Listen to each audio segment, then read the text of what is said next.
Fragility is the combination of exposure to risk and insufficient coping capacity of states, systems, or communities to manage, absorb, or mitigate those risks.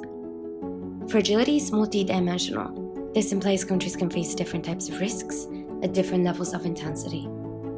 Although fragile countries host only 7% of the global population, they're home to almost a third of the world's poor. In the Middle East and North Africa, conflict and fragility represent an important challenge to inclusive growth and sustainable development. In this region, fragility has two important root causes: lack of inclusion and inefficient economies. Unemployment, corruption, and welfare deficits create unequal economies where the few are privileged over the many, and this creates social frictions that can ultimately escalate into conflict, having major consequences in areas such as investment, gender, and youth. On investment, only 6% of global FDI is attracted by fragile states.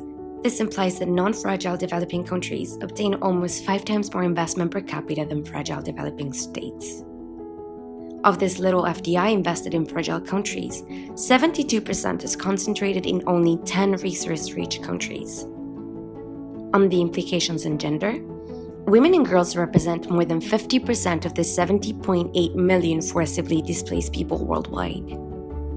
In countries such as Lebanon, women are the primary financial contributor in almost 40% of refugee households. On the consequences of fragility on the youth, 50% of refugees in the MENA region are children. In fact, every 30 minutes, 35 children become refugees in this region. At the OECD, we strive to make the economies in the Middle East and North Africa more resilient and inclusive.